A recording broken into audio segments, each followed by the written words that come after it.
انہیں رسول کریم صلی اللہ علیہ وسلم کے پاس لے گئیں۔ آپ نے ابو بکر کی حالت دیکھی تو آنکھوں میں آنسو آ گئے۔ آپ نے جھک کر ابو بکر کی پیشانی چومی۔ اس موقع پر ابو بکر نے اپنی والدہ کے مسلمان ہونے کی خواہش ظاہر کی۔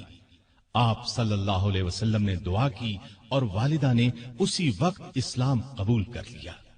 اس واقعے کے بعد دونوں میں محبت اور بڑھ گئی۔ ابتدائی 3 سالوں میں کچھ اسلام لانے والے ایسے بھی تھے جو مکے کے کافروں کے غلام تھے۔ ان کافروں کو جب اپنے غلاموں کے اسلام لانے کا پتہ چلا تو ان غریبوں پر ظلم کے پہاڑ توڑنے لگے۔ ابو بکر رضی اللہ عنہ کو جب ان پر مظالم کے بارے میں معلوم ہوا تو اپنی دولت خرچ کر کے ان غلاموں کو آزاد کروانے لگے۔ انہوں نے اپنے مال سے جن غلاموں کو آزاد کرایا ان کے نام یہ ہیں: بلال بن رباح رضی اللہ عنہ، یہ امیہ بن خلف کے غلام تھے۔ وہ انہیں تپتی ریت پر لٹاتا اور سینے پر پتھر کی سل رکھ دیتا تھا، لیکن یہ اللہ ایک ہے، اللہ ایک ہے پکارتے رہتے۔ حمامہ رضی اللہ عنہا کو بھی آزاد کرایا۔ یہ بلال رضی اللہ عنہ کی والدہ تھی۔ عامر بن فہیرہ رضی اللہ عنہ طفیل بن حارث کے غلام تھے۔ ام یمس رضی اللہ عنہا قریش کے خاندان بنو زہرہ کی لونڈی تھی۔ کافر ان پر بہت ظلم کرتے تھے۔ ابو فکیہہ رضی اللہ عنہ بنو عبد الدار یا صفوان بن امیہ کے غلام تھے۔ انہیں بیڑیاں پہنا کر ریت پر اوندھا لٹایا جاتا تھا، کمر پر بھاری پتھر رکھا جاتا تھا۔ لہزیہ اور ان کی بیٹی لبینہ، زنیرہ، ان سب کو ابو بکر نے خرید کر آزاد کیا۔ ابو بکر رضی اللہ عنہ کے والد ابو قحافہ رضی اللہ عنہ اس وقت تک ایمان نہیں لائے تھے۔ بیٹے کو اس طرح دولت لٹاتے دیکھ کر ایک دن بولے: بیٹا، میں دیکھ رہا ہوں تم جن لوگوں کو آزاد کروانے پر پیسہ خرچ کر رہے ہو وہ بہت کمزور ہیں۔ تم مضبوط لوگوں کو آزاد کراتے تو وہ تمہارے کام آتے۔ اس پر ابو بکر نے جواب دیا: میں نے ان غریبوں کو اپنے فائدے کے لیے نہیں، اللہ کو راضی کرنے کے لیے آزاد کرایا ہے، وہی اس کا بدلہ دے گا۔ یہ بات سن کر ان کے والد خاموش ہو گئے۔ کافروں کا ظلم جب حد سے بڑھا تو نبی کریم صلی اللہ علیہ وسلم نے مسلمانوں کو حبشہ کی طرف ہجرت کرنے کا مشورہ دیا۔ کچھ مسلمان ہجرت کر گئے۔ ابو بکر نے بھی اپنا وطن چھوڑا، لیکن راستے میں قبیلہ قارہ کے سردار ربیہ بن رفیع ملے۔ وہ اپنی امان میں انہیں واپس مکے لے آئے، اس لیے کہ وہ ابو بکر کو بہت پسند کرتے تھے۔ مکے میں داخل ہو کر ربیہ نے اعلان کر دیا کہ ابو بکر ان کی پناہ میں ہیں۔ قریش نے اس شرط پر ان کی پناہ منظور کر لی کہ ابو بکر اپنے گھر کے اندر جس طرح چاہیں عبادت کریں، گھر سے باہر نہ کریں، نہ اونچی آواز سے قرآن پڑھیں۔ انہوں نے یہ بات مان لی، لیکن ان کا دل بہت نرم تھا۔ جب گھر میں قرآن پڑھتے تو بے اختیار رونے لگتے۔ ان کے رونے کی آواز سن کر لوگ گھروں سے نکل آتے، راستہ چلتے لوگ رک جاتے اور قرآن سننے لگتے۔ مکے کے کافروں نے جب یہ دیکھا تو ربیہ سے شکایت کی۔ ربیہ نے ان کی شکایت ابو بکر کے آگے رکھی۔ اس پر ابو بکر نے ان کی پناہ واپس کر دی اور فرمایا: میں اپنے اللہ کی پناہ پر راضی ہوں۔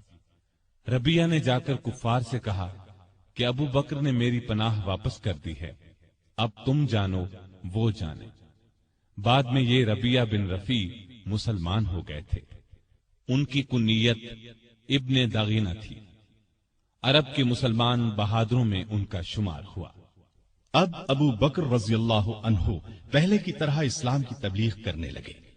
رسول اللہ صلی اللہ علیہ وسلم کی حمایت میں ہر وقت جان ہتھیلی پر لیے رہتے۔ کافروں نے کئی بار انہیں شدید تکالیف پہنچائی۔ ایک دفعہ نبی کریم صلی اللہ علیہ وسلم خانہ کعبہ میں نماز پڑھ رہے تھے۔ ایک کافر عقبہ بن ابی معیط نے آپ کی گردن مبارک میں چادر ڈال کر بل دینا شروع کیے۔ وہ آپ کا گلا گھونٹنا چاہتا تھا۔ ابو بکر دوڑ کر وہاں پہنچے، عقبہ کو دھکا دے کر ہٹایا اور بولے: تم ایک ایسے شخص کی جان لینا چاہتے ہو جو یہ کہتا ہے میرا رب اللہ ہے۔ اس پر عقبہ اور دوسرے کافروں نے ابو بکر کو مار مار کر ادموا کر ڈالا۔ ایسے اور کئی موقعوں پر نبی کریم صلی اللہ علیہ وسلم کی حفاظت کے لیے سینہ تان کر کھڑے ہو گئے۔ خود مار کھا لی تاکہ آپ صلی اللہ علیہ وسلم کو تکلیف نہ پہنچے۔ نبوت کے 12ویں سال معراج کا واقعہ پیش آیا۔ صبح کے وقت جب رسول اللہ صلی اللہ علیہ وسلم نے ابو جہل وغیرہ کے سامنے یہ واقعہ بیان فرمایا تو وہ مذاق اڑانے لگے اور ابو بکر کے پاس گئے اور کہا کہ دیکھو تمہارے صاحب کیسی باتیں کر رہے ہیں۔ اس پر انہوں نے جواب دیا، اگر محمد صلی اللہ علیہ وسلم نے یہ باتیں کہی ہیں تو ان کے سچا ہونے میں مجھے ذرہ بھر شک نہیں، کیونکہ سچ کے سوا آپ کی زبان مبارک پر کوئی بات نہیں آتی۔ پھر خود آپ کے پاس آئے اور پوچھا، اے اللہ کے رسول صلی اللہ علیہ وسلم، کیا واقعی آپ نے ایسا فرمایا ہے؟ آپ نے فرمایا ہاں۔ یہ سنتے ہی ابو بکر نے عرض کیا، جو کچھ آپ نے فرمایا میں اس پر ایمان لاتا اور تصدیق کرتا ہوں کہ آپ بالکل سچے ہیں۔ ابو بکر کو صدیق کا لقب اسی لیے ملا کہ انہوں نے اس موقع پر اور دوسرے موقعوں پر بھی ہمیشہ رسول اللہ صلی اللہ علیہ وسلم کی تصدیق کی اور آپ کی نبوت کی گواہی دی۔ پھر جب کافروں نے نبی کریم صلی اللہ علیہ وسلم کو قتل کرنے کا منصوبہ تیار کر لیا تو اللہ تعالیٰ نے آپ کو ہجرت کی اجازت دے دی۔ آپ ابو بکر کے پاس آئے اور انہیں بتایا، مجھے ہجرت کی اجازت مل گئی ہے۔ یہ سن کر ابو بکر نے عرض کیا، میرے ماں باپ آپ پر قربان ہوں، کیا مجھے بھی آپ کے ساتھ چلنے کی اجازت ہے؟ آپ نے فرمایا ہاں۔ یہ سن کر ابو بکر اتنے خوش ہوئے کہ رونے لگے۔ عائشہ رضی اللہ عنہا فرماتی ہیں کہ اس روز مجھے پہلی بار معلوم ہوا کہ کوئی شخص حد سے زیادہ خوشی سے بھی رونے لگتا ہے۔ پھر ابو بکر نے عرض کیا، مجھے اندازہ تھا کہ آپ ہجرت کریں گے، اس لیے میں نے 2 اونٹنیوں کو کھلا پلا کر تیار کر رکھا ہے، ان میں سے ایک آپ لے لیں۔ آپ نے فرمایا لیکن میں قیمت دے کر لوں گا۔ ابو بکر خاموش ہو گئے۔ رات ہوئی تو آپ علی رضی اللہ عنہ کو اپنے بستر پر لٹا کر گھر سے نکلے۔ اللہ تعالیٰ نے کفار کو اس وقت اندھا کر دیا، وہ ننگی تلواریں لیے گھر کو گھیرے کھڑے تھے کہ جو ہی آپ باہر نکلیں گے کام تمام کر دیں گے۔ آپ قرآن مجید کی آیات پڑھتے ہوئے باہر نکل آئے، سیدھے ابو بکر کے گھر پہنچے۔ وہ پہلے ہی تیار بیٹھے تھے۔ رخصت سے پہلے انہوں نے اپنے بیٹے کو ہدایت کی کہ رات کو آ کر خبریں سنانا، ہم فلاں جگہ ٹھہریں گے۔ اپنے خادم عامر بن فہیرہ کو ہدایت دی کہ وہ روزانہ کی طرح بکریاں چرائے اور رات کو ان کا دودھ ہمیں دے جایا کرے۔ پھر ابو بکر گھر میں موجود تمام نقدی ساتھ لے کر نکل پڑے۔ راستے میں ابو بکر کبھی آپ کے آگے ہو جاتے اور کبھی پیچھے۔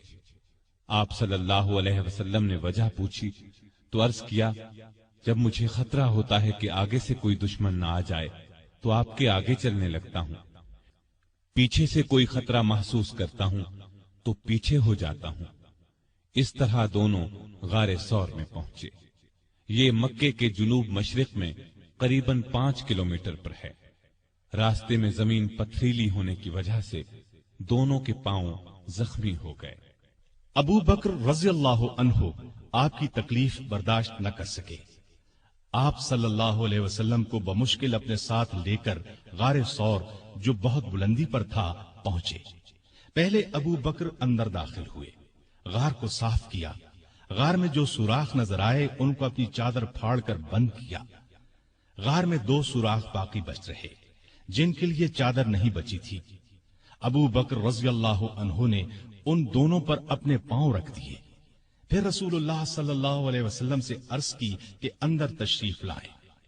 آپ صلی اللہ علیہ وسلم اندر تشریف لے گئے اور ابو بکر کی آغوش میں سر رکھ کر سو گئے۔ ادھر ابو بکر رضی اللہ عنہ کے پاؤں میں کسی چیز نے ڈس لیا۔ ابو بکر نے بڑے صبر سے تکلیف برداشت کی لیکن ہلے نہیں کہ کہیں آپ کی آنکھ نہ کھل جائے۔ لیکن جب تکلیف حد سے بڑھی تو ان کے آنسو رسول اللہ صلی اللہ علیہ وسلم کے چہرے پر ٹپک گئے۔ آپ کی آنکھ کھل گئی۔ آپ نے فرمایا، ابو بکر تمہیں کیا ہوا؟ عرض کی، میرے ماں باپ آپ پر قربان، مجھے کسی چیز نے ڈس لیا ہے۔ رسول اللہ صلی اللہ علیہ وسلم نے اس پر اپنا لعاب دہن لگا دیا۔ زہر کا اثر فوراً دور ہو گیا اور تکلیف جاتی رہی۔ یہاں دونوں حضرات نے 3 راتیں چھپ کر گزاری۔ تلاش کرنے والے اس دوران میں غار ثور تک پہنچ گئے۔ ابو بکر کی نظر ان پر پڑی تو گھبرائے اور کہا، اے اللہ کے نبی، اگر ان میں سے کوئی شخص محض اپنی نگاہ نیچی کر دے تو ہمیں دیکھ لے گا۔ نبی کریم صلی اللہ علیہ وسلم نے فرمایا، ابو بکر، ایسے دو آدمیوں کے بارے میں تمہارا کیا خیال ہے جن کا تیسرا اللہ ہے؟ اس وقت اللہ نے کافروں کی آنکھوں پر پردہ ڈال دیا، وہ غار کے اندر نہ دیکھ سکے۔ آپ نے 3 راتیں اور 3 دن غار میں قیام فرمایا۔ عامر بن فہیرہ دودھ پہنچاتے رہے، آپ کی بیٹی اسما رات کو کھانا پہنچاتی رہی، اور عبداللہ رضی اللہ عنہ دن بھر کی خبریں بھی سناتے رہے۔ گویا ابو بکر کا گھرانہ خدمت میں لگا رہا۔ تیسری رات غار سے روانہ ہوئے، عامر ساتھ چلے۔ عبداللہ عریقت نامی ایک شخص کو اجرت پر راستہ دکھانے کے لیے ساتھ لے لیا۔ اس طرح یہ آگے چلے۔ ادھر مکے کے کافر آپ کی تلاش میں نکلے، کیونکہ گھر میں انہیں علی رضی اللہ عنہ ملے تھے۔ پہلے وہ ابو بکر رضی اللہ عنہ کے گھر پہنچے، وہ وہاں نہ ملے تو کافروں نے اعلان کیا، جو شخص محمد یا ابو بکر کو پکڑ کر لائے گا اسے ہر ایک کے بدلے 100 اونٹ انعام میں دیے جائیں گے۔ قبیلہ بنو مدلج کا سردار سراقہ یہ اعلان سن کر ہتھیار لگا کر آپ کی تلاش میں گھوڑے پر روانہ ہوا۔ یہ بڑے ڈیل ڈول کا اور بہادر شخص تھا۔ تلاش کرتے کرتے ان حضرات کے نزدیک پہنچ گیا، لیکن گھوڑے نے ٹھوکر کھائی، زمین پر گرا، دوبارہ سیدھا ہوا، پھر گرا۔ ادھر ابو بکر مڑ مڑ کر اس کی طرف دیکھ رہے تھے۔ بولے، اے اللہ کے رسول، ہمارا پیچھا کرنے والا بہت قریب آ گیا ہے۔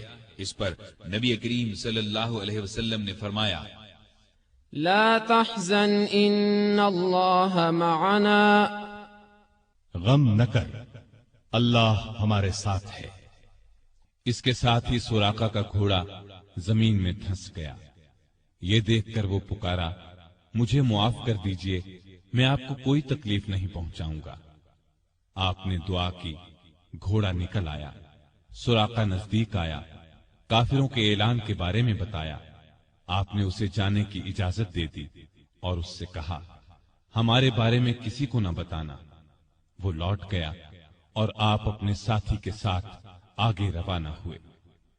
ادھر یثرب یعنی مدینہ کے لوگوں کو اطلاع مل چکی تھی، وہ آپ کا بے چینی سے انتظار کر رہے تھے۔ آپ 8 دن تک سفر کے بعد قباء کے قریب پہنچے۔ قباء مدینے سے 4 کلومیٹر کے فاصلے پر جنوب مغرب میں ایک گاؤں تھا۔ لوگوں کو آپ کی آمد کی خبر ملی تو اللہ اکبر کے نعرے لگاتے امٹ پڑے۔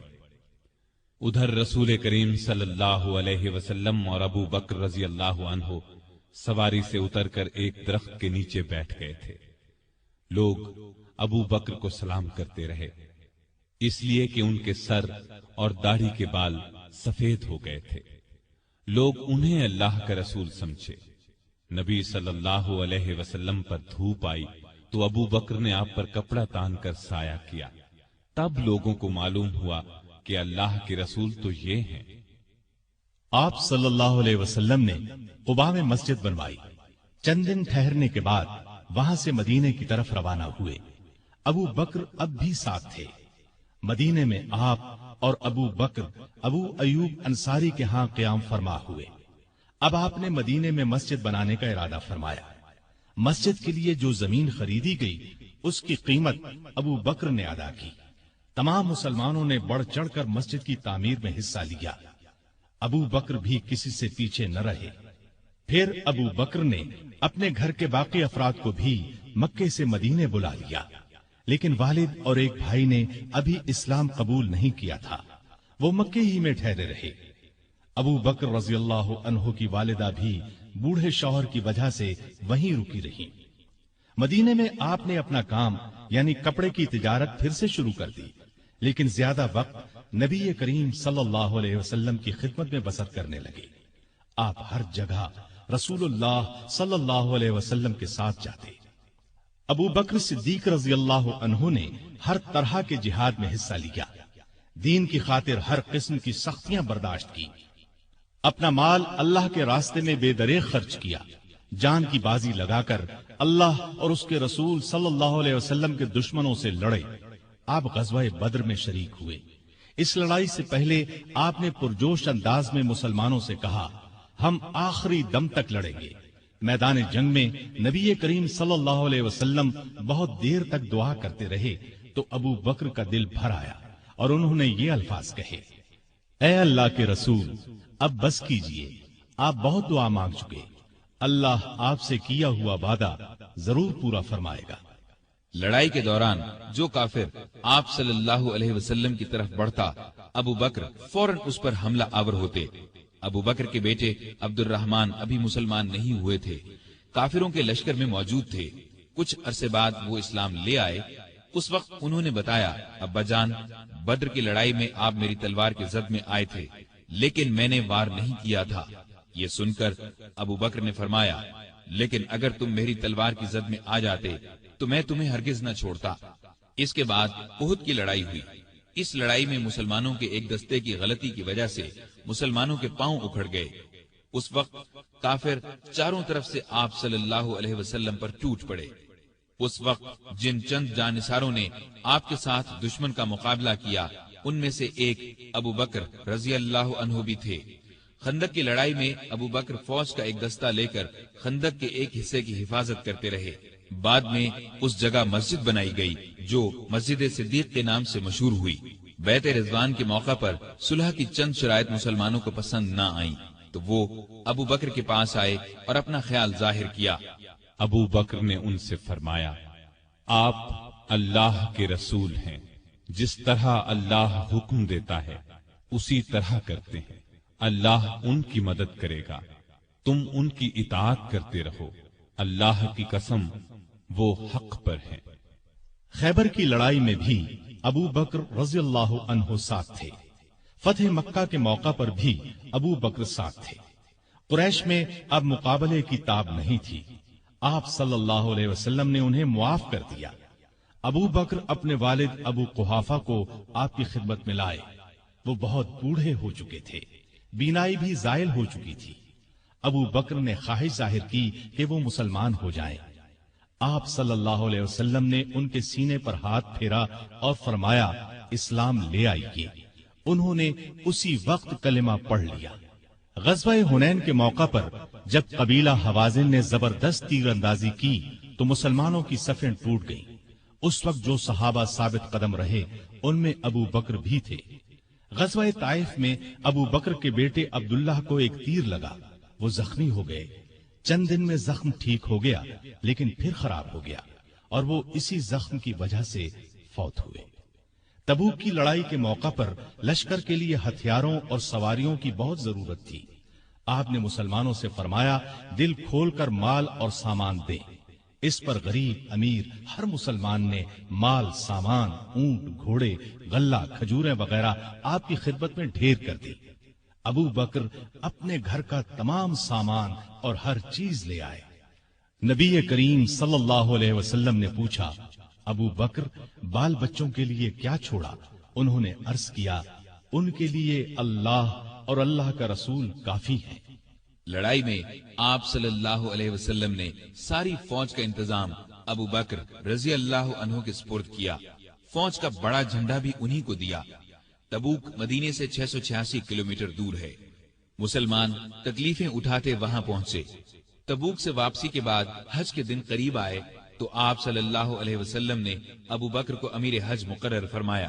انہوں نے لوگوں کو حج کرایا۔ ہجرت کے 10ویں سال رسول کریم صلی اللہ علیہ وسلم خود حج کے لیے مکہ تشریف لے گئے۔ ابو بکر رضی اللہ عنہ اور ہزارہا مسلمان آپ کے ساتھ تھے۔ آپ کا سامان ابو بکر کی اونٹنی پر لادا گیا۔ 11 ہجری میں آپ نے ایک لشکر شام بھیجنے کے لیے تیار کیا۔ اس لشکر کا سردار آپ نے اپنے ایک پیارے نوجوان اسامہ بن زید رضی اللہ عنہ کو مقرر فرمایا۔ اس لشکر کو بھیجنے کا مقصد یہ تھا کہ روم کے بادشاہ سے موتا کی لڑائی کا بدلہ لیا جائے۔ موتا کی لڑائی 8 ہجری میں ہوئی تھی اور اس میں رومی عیسائیوں کے ہاتھوں نبی کریم صلی اللہ علیہ وسلم کے 12 پیارے صحابہ شہید ہو گئے تھے۔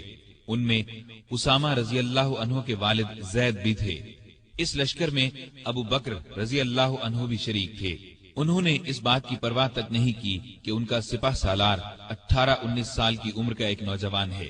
دراصل وہ اللہ کے سپاہی تھے اور جو بات اللہ کے رسول صلی اللہ علیہ وسلم کو پسند تھی وہی انہیں بھی پسند تھی۔ حج سے واپسی پر نبی صلی اللہ علیہ وسلم نے مسلمانوں کو یہ خطبہ دیا۔ اللہ نے اپنے ایک بندے کو اختیار دیا کہ چاہے تو دنیا کی نعمتوں کو قبول کر لے اور چاہے تو اللہ کے پاس جا کر ان نعمتوں کو قبول کرے جو وہاں ملنے والی ہیں۔ تو اس بندے نے اللہ کے پاس جا کر ملنے والی نعمتوں کو قبول کیا ہے۔ یہ خطاب سن کر ابو بکر رضی اللہ عنہ رونے لگے۔ وہ سمجھ گئے کہ یہ آپ صلی اللہ علیہ وسلم نے اپنے بارے میں فرمایا ہے۔ ہجرت کے 11ویں سال رسول کریم صلی اللہ علیہ وسلم کے مرض میں اضافہ ہو گیا تو آپ نے ابو بکر کو نماز پڑھانے کا حکم فرمایا۔ ابو بکر نمازیں پڑھانے لگے۔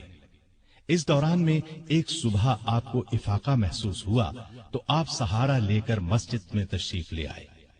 ابو بکر نے پیچھے ہٹنا چاہا تو آپ نے اشارے سے فرمایا اپنی جگہ پر رہو۔ پھر آپ نے ان کے ساتھ بیٹھ کر نماز ادا کی۔ ہجرت کے 11ویں سال 12 ربیع الاول بروز پیر آپ صلی اللہ علیہ وسلم نے رحلت فرمائی۔ وہ دن ابو بکر کی زندگی کا سب سے بڑے صدمے کا دن تھا۔ انہوں نے نبی کریم صلی اللہ علیہ وسلم کی پیشانی کو بوسہ دیا اور فرمایا، میرے ماں باپ آپ پر قربان، اللہ آپ پر 2 موتیں جمع نہیں کرے گا۔ جو موت اللہ نے آپ کے لیے لکھ دی وہ آ چکی، اب آپ پر کبھی موت نہیں آئے گی۔ اس وقت صحابہ کی حالت بہت نازک تھی۔ سیدنا عمر فاروق رضی اللہ عنہ ننگی تلوار لیے اعلان کرتے نظر آئے، جو شخص یہ کہے گا کہ رسول اللہ صلی اللہ علیہ وسلم نے وفات پائی میں اسے جان سے مار ڈالوں گا۔ ابو بکر نے ان کی یہ تقریر سنی تو فرمایا، اے عمر سنبھلو اور چپ ہو جاؤ۔ پھر آپ نے لوگوں کے سامنے تقریر کی، لوگوں، جو شخص محمد صلی اللہ علیہ وسلم کو پوچھتا تھا وہ جان لے کہ محمد صلی اللہ علیہ وسلم وفات پا گئے ہیں، اور جو اللہ کو پوچھتا تھا وہ سمجھ لے کہ اللہ زندہ ہے، وہ کبھی نہیں مرے گا۔ ان الفاظ کے بعد آپ نے قرآن مجید کی یہ آیت تلاوت فرمائی، محمد صلی اللہ علیہ وسلم صرف رسول ہی ہیں، ان سے پہلے بہت سے رسول آ چکے ہیں۔ کیا اگر ان کا انتقال ہو جائے یا شہید ہو جائیں تو تم اسلام سے اپنی ایڑیوں کے بل پھر جاؤ گے؟ اور جو کوئی پھر جائے اپنی ایڑیوں پر تو ہرگز اللہ تعالیٰ کا کچھ نہ بگاڑے گا۔ ان قریب اللہ تعالیٰ شکر گزاروں کو نیک بدلہ دے گا۔ ابو بکر رضی اللہ عنہ کی تقریر سن کر لوگوں کو یقین آ گیا کہ رسول اللہ صلی اللہ علیہ وسلم واقعی ان سے جدا ہو چکے ہیں۔ آپ کی وفات کے بعد مسلمانوں نے متفقہ طور پر جناب ابو بکر صدیق کو خلیفہ چن لیا۔ خلیفہ بنائے جانے کے بعد انہوں نے یہ خطبہ دیا، لوگو، اللہ کی قسم میں نے کبھی تمہارا امیر بننے کی خواہش نہیں کی۔ تم نے ایک ایسا بوجھ مجھ پر ڈال دیا ہے جس کے اٹھانے کی طاقت میں اپنے اندر نہیں پاتا، اور اللہ کی مدد کے بغیر اس کو نہیں سنبھال سکتا۔ میں تم سے بہتر نہیں، اگر سیدھے راستے پر چلوں تو میری مدد کرنا، اور اگر غلطی کروں تو مجھے درست کر دینا۔ یاد رکھو، سچائی امانت ہے اور جھوٹ خیانت۔ تم میں سے جو کمزور ہے وہ میرے نزدیک طاقتور ہے، یہاں تک کہ اس کا حق دلوا دوں، اور تم میں سے جو طاقتور ہے وہ میرے نزدیک کمزور ہے، یہاں تک کہ اس سے دوسروں کا حق وصول کر لوں۔ جو قوم اللہ کی راہ میں جہاد چھوڑ دیتی ہے وہ ذلیل کر دی جاتی ہے، اور جس قوم میں بے حیائی پھیل جاتی ہے اس پر اللہ کا عذاب نازل ہوتا ہے۔ جب تک میں اللہ اور اس کے رسول صلی اللہ علیہ وسلم کی اطاعت کروں تم میرا حکم مانو، اور جب میں اللہ اور اس کے رسول کی نافرمانی کروں تو تم پر میرا حکم ماننا فرض نہیں۔ اب نماز کے لیے کھڑے ہو جاؤ، اللہ تم پر رحم فرمائے۔ خلیفہ بننے کے بعد ابو بکر نے جو سب سے پہلا حکم جاری کیا وہ یہ تھا کہ اسامہ کے لشکر کو شام جانے کے لیے تیار ہو جانا چاہیے۔ مجاہدین فوراً جمع ہونے لگے۔ اسی اثنا میں خبریں آنے لگیں کہ عرب کے بہت سے قبیلوں نے زکوٰۃ ادا کرنے سے انکار کر دیا ہے۔ یہ لوگ ابھی تھوڑا عرصہ پہلے ہی مسلمان ہوئے تھے۔ بعض لوگوں نے نبی ہونے کا جھوٹا دعویٰ کر کے ہزارہا لوگوں کو بے وقوف بنا ڈالا۔ لوگ ان کے گرد جمع ہو گئے۔ یہ حالات دیکھ کر بعض صحابہ نے سیدنا صدیق اکبر کو مشورہ دیا کہ ان حالات میں اسامہ کے لشکر کو بھیجنا مناسب نہیں، بہتر یہ ہے کہ اس کو روک دیا جائے تاکہ دشمن مدینے پر حملہ کریں تو ان کا مقابلہ کیا جا سکے۔ لیکن ابو بکر نے یہ مشورہ ماننے سے انکار کر دیا اور فرمایا، اللہ کی قسم، اگر مدینہ اس طرح آدمیوں سے خالی ہو جائے کہ درندے اور کتے مجھے پھاڑ کھائیں، تب بھی میں اس لشکر کو شام جانے سے نہیں روکوں گا جس کو رسول اللہ صلی اللہ علیہ وسلم نے شام جانے کا حکم فرمایا تھا۔ اب بعض صحابہ نے یہ مشورہ دیا کہ لشکر کا سپہ سالار نو عمر اسامہ کی جگہ کسی عمر رسیدہ تجربہ کار صحابی کو بنا دیا جائے۔ یہ سن کر ابو بکر کو غصہ آ گیا۔ انہوں نے فرمایا، یہ تم کیسا مشورہ دے رہے ہو؟ جس شخص کو رسول اللہ صلی اللہ علیہ وسلم نے لشکر کا امیر بنایا، میں اس کی جگہ کسی اور کو امیر مقرر کروں، ایسا ہرگز نہیں ہوگا۔ پھر ابو بکر رضی اللہ عنہ لشکر کو رخصت کرنے کے لیے خود مدینے سے باہر مقام جرف پر پہنچے، دور تک انہیں چھوڑنے گئے۔ اسامہ گھوڑے پر سوار تھے اور ابو بکر ان کے ساتھ پیدل چل رہے تھے۔ اسامہ نے عرض کیا، اے رسول اللہ کے خلیفہ، یا تو آپ بھی گھوڑے پر سوار ہو جائیں یا مجھے گھوڑے سے اتر کر پیدل چلنے دیں۔ ابو بکر نے فرمایا، نہ تو میں سوار ہوں گا نہ تمہیں گھوڑے سے اترنے دوں گا۔ اگر کچھ دیر کے لیے میرے قدموں پر اللہ کی راہ کا غبار پڑ جائے تو اس سے میری شان میں کوئی کمی نہیں آ جائے گی۔ پھر آپ نے لشکر کو رخصت کیا، انہیں دعا دی۔ اسامہ کا یہ لشکر شام کے عیسائیوں کو سزا دے کر قریباً 70 دن بعد واپس لوٹا۔ نبی صلی اللہ علیہ وسلم کی وفات کے بعد کچھ قبیلے اسلام سے پھر گئے، کچھ نے زکوٰۃ دینے سے انکار کر دیا اور کچھ نے جھوٹی نبوت کا اعلان کر دیا۔ یہ سب ارتدادی فتنے تھے، یعنی یہ مرتد ہو گئے تھے۔ ابو بکر رضی اللہ عنہ نے ان سب کے خلاف جہاد کیا۔ پہلے آپ نے زکوٰۃ نہ دینے والوں سے جنگ کی، انہیں شکست دی۔ پھر خالد بن ولید اور دوسرے سپہ سالاروں کے لشکر جھوٹے نبیوں کی طرف روانہ کیے۔ مسیلمہ کذاب سب سے بڑا جھوٹا نبی تھا۔ خالد بن ولید کے لشکر نے اسے شکست فاش دی۔ اس لڑائی کو یمامہ کی لڑائی کہا جاتا ہے۔ مسیلمہ بھی اس جنگ میں مارا گیا۔ 10,000 مرتد ہلاک ہوئے۔ مسلمانوں کے لشکر میں سے 1,000 شہید ہوئے۔ اس طرح مرتدوں کی کمر ہمیشہ کے لیے ٹوٹ گئی۔ ہر طرف امن قائم ہو گیا، اور یہ سب ابو بکر کی غیر معمولی ایمانی طاقت، ہمت اور شجاعت کی وجہ سے ممکن ہوا۔ اس کے بعد آپ کا ایک خاص کارنامہ یہ ہے کہ آپ نے قرآن کو ایک جگہ جمع کروایا، کیونکہ اس وقت قرآن مجید مختلف جگہوں پر لکھا ہوا تھا۔ یمامہ کی لڑائی میں سینکڑوں حفاظ صحابہ شہید ہو گئے تھے، اس لیے ضرورت محسوس ہوئی کہ قرآن کو ایک جگہ جمع کر دیا جائے، چنانچہ یہ کام کیا گیا۔ اس کے بعد ابو بکر روم اور ایران کی طرف متوجہ ہوئے۔ روم اور ایران اس وقت دنیا کی 2 بڑی سلطنتیں تھیں۔ روم والے عیسائی تھے اور ایران کے لوگ مجوسی یعنی آگ کو پوجتے تھے۔ دونوں ہی مسلمانوں کے دشمن تھے۔ نبی کریم صلی اللہ علیہ وسلم نے اپنی زندگی مبارک میں آس پاس کے ملکوں کے بادشاہوں کے نام اسلام کے پیغامات ارسال فرمائے تھے۔ ایک خط ایران کے بادشاہ خسرو پرویز کو بھی بھیجا گیا تھا۔ اس نے آپ کا خط پھاڑ دیا تھا۔ آپ نے یہ خبر سن کر فرمایا تھا، اللہ اس کے ملک کے ٹکڑے ٹکڑے کرے۔ پھر خسرو پرویز کے بیٹے نے اسے قتل کر ڈالا۔ اس کے بعد ایرانی آپس میں لڑنے لگے۔ ایسے میں ابو بکر رضی اللہ عنہ خلیفہ بن گئے تو انہوں نے خالد بن ولید کو سپہ سالار بنا کر ایران کی طرف روانہ کیا۔ خالد بن ولید رضی اللہ عنہ کی ایرانیوں سے 15 کے قریب لڑائیاں ہوئیں۔ ان سب میں اللہ نے انہیں فتح عطا کی۔ اس کے بعد روم کی باری آئی۔ روم کی طرف 4 لشکر روانہ کیے۔ ان کے سپہ سالار ابو عبیدہ بن جراح، یزید بن ابی سفیان، شرحبیل بن حسنہ اور عمر بن عاص مقرر فرمائے۔ ان چاروں لشکروں میں 27,000 کے قریب مجاہدین تھے۔ یہ چاروں مختلف راستوں سے شام پر حملہ آور ہوئے۔ ساتھ ہی ابو بکر نے خالد بن ولید کو حکم بھیجا کہ وہ بھی ان لشکروں کی مدد کے لیے پہنچیں۔ خالد بن ولید شام کے اسلامی لشکر سے آ ملے اور کمان اپنے ہاتھ میں لے لی۔ ادھر رومیوں کا بڑا لشکر اجنادین کے مقام پر جمع ہوا۔ خالد بن ولید نے ان کا رخ کیا اور انہیں بہت بڑی شکست دی۔ اجنادین سے شکست کھا کر رومی یرموک میں جمع ہوئے۔ یہاں بھی زبردست جنگ ہوئی۔ یہ لڑائیاں ابھی جاری تھیں کہ سیدنا ابو بکر رضی اللہ عنہ بیمار ہو گئے۔ پہلے انہیں تیز بخار ہوا، سخت کمزوری کی وجہ سے مسجد میں نہ آ سکے۔ سیدنا عمر رضی اللہ عنہ کو نمازیں پڑھانے کا حکم دیا۔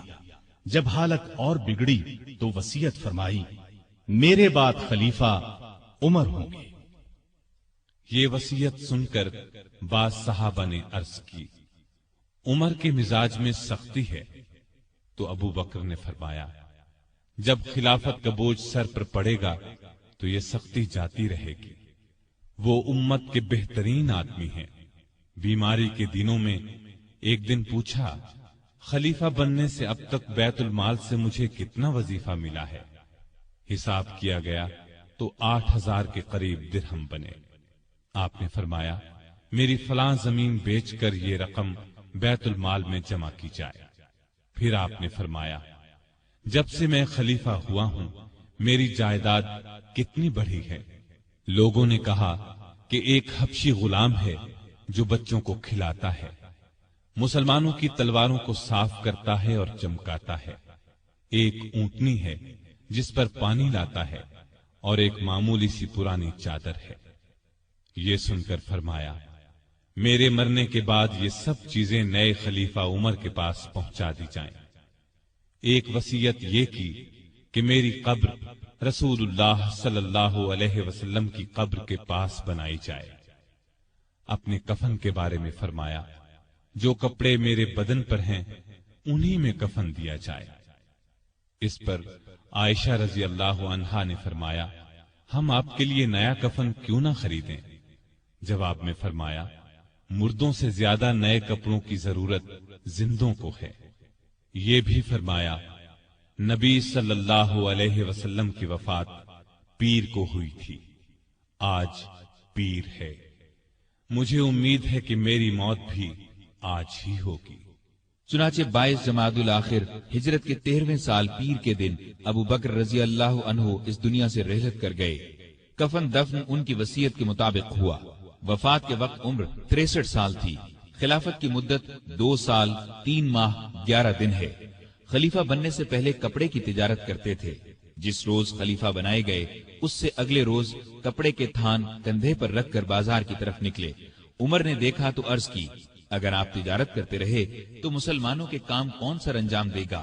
اس طرح مسلمانوں کے مشورے سے آپ کا وظیفہ مقرر ہوا۔ یہ اتنا تھا جتنا ایک عام آدمی کا خرچ ہوتا ہے۔ وفات کے وقت یہ بھی اپنی زمین فروخت کر کے بیت المال میں جمع کرانے کی وصیت کر دی۔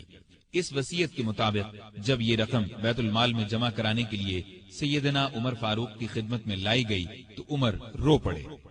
آپ کی شکل نورانی، قد درمیانہ، جسم دبلا پتلا، رنگ گورا تھا۔ لباس بہت سادہ پہنتے، عبادت کا بہت شوق تھا۔ دن کو روزہ رکھتے، رات کو قیام کرتے، تلاوت کے وقت اتنا روتے کہ داڑھی تر ہو جاتی۔ قرآن اور حدیث کے بہت بڑے عالم تھے۔ آپ سے مروی 42 احادیث ہیں۔ لکھنا پڑھنا بھی جانتے تھے۔ مختلف اوقات میں 5 شادیاں کی، 3 بیٹے اور 3 بیٹیاں تھیں۔ ان کے نام یہ ہیں: عبداللہ، عبد الرحمن، محمد، اسما، عائشہ اور ام کلثوم رضی اللہ عنہم۔ گھر والوں سے بہت محبت کرتے تھے، لیکن سب سے زیادہ نبی کریم صلی اللہ علیہ وسلم سے محبت کرتے تھے۔ اس محبت کا الفاظ میں بیان ناممکن ہے۔ ہر وقت اپنی جان نبی کریم صلی اللہ علیہ وسلم پر قربان کرنے کے لیے تیار رہتے تھے۔ آپ صلی اللہ علیہ وسلم بھی ہر وقت انہیں اپنے ساتھ رکھتے، کوئی بات ان سے چھپا کر نہیں رکھتے تھے۔ آپ صلی اللہ علیہ وسلم کی خدمت میں صحابہ جڑ کر بیٹھتے تھے، لیکن ابو بکر کے لیے جگہ چھوڑ دی جاتی تھی۔ جب وہ اپنی جگہ پر آ کر بیٹھتے تو آپ ان کی طرف رخ کر لیتے تھے۔ آپ صلی اللہ علیہ وسلم فرمایا کرتے تھے، ابو بکر تمام لوگوں میں مجھے سب سے زیادہ پیارے ہیں۔ آپ صلی اللہ علیہ وسلم نے کئی بار انہیں جنت کی بشارت دی۔ ایک مرتبہ فرمایا، ابو بکر حوض کوثر پر میرے ساتھ ہوں گے۔ ایک مرتبہ نبی کریم صلی اللہ علیہ وسلم نے 10 صحابہ کے نام لے کر فرمایا کہ یہ جنتی ہیں۔ ان میں پہلا نام ابو بکر صدیق کا لیا۔ ابو بکر صدیق غریبوں اور محتاجوں کی بہت مدد کرتے تھے۔ اللہ کے راستے میں خرچ کرنے میں سب کو پیچھے چھوڑ دیتے تھے۔ اللہ کا خوف اس قدر تھا کہ حساب کے دن کا خیال آنے پر کانپ جاتے تھے۔ فرمایا کرتے تھے، کاش میں ایک تنکا ہوتا، کسی کو کوئی بات کہہ دیتے تو فوراً اس سے معافی مانگ لیتے۔ لوگوں کو سلام کرنے میں پہل کرتے تھے۔ پرہیزگاری تو حد درجے کی تھی۔ ایک دن آپ کا غلام کھانے کی کوئی چیز لایا، آپ نے اس میں سے کچھ کھا لیا، لیکن کھانے کے بعد غلام نے آپ سے پوچھا، آپ کو معلوم ہے کہ آپ نے جو کھایا ہے وہ کیا ہے؟ آپ نے فرمایا، بتلاؤ یہ کہاں سے آیا ہے؟ اس نے بتایا کہ زمانہ جاہلیت میں ایک شخص نے مجھ سے کچھ منتر پڑھوایا تھا، یہ اس کی اجرت ہے۔ یہ سن کر ابو بکر نے اپنا ہاتھ منہ میں ڈالا اور جو کچھ پیٹ میں گیا تھا قے کے ذریعے سب کچھ باہر نکال دیا۔ مزاج میں بہت عاجزی تھی۔ خلیفہ بننے سے پہلے محلے والوں کی بکریوں کا دودھ دو دیتے تھے۔ خلیفہ بننے کے بعد بھی یہ معمول نہ چھوڑا۔ لوگوں کو بہت اچھی اچھی نصیحتیں کرتے رہتے تھے۔ فرماتے ہیں، مصیبت کی جڑ انسان کی گفتگو ہے۔ عقل مند کی پہچان یہ ہے کہ وہ زیادہ باتیں نہیں کرتے۔ سچائی امانت اور جھوٹ بددیانتی ہے۔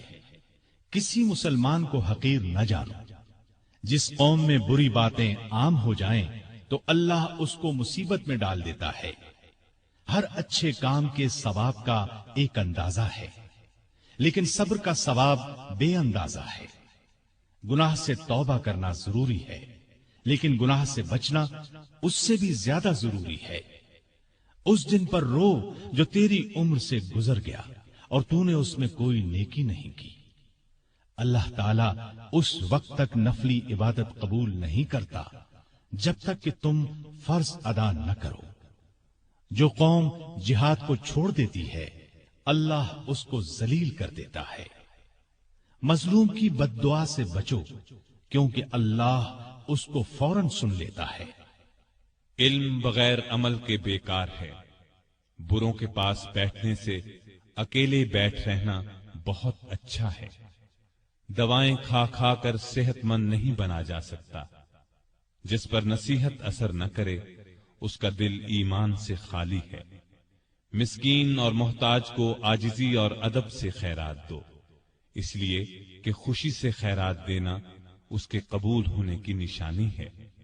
اللہ سے شرم کرو۔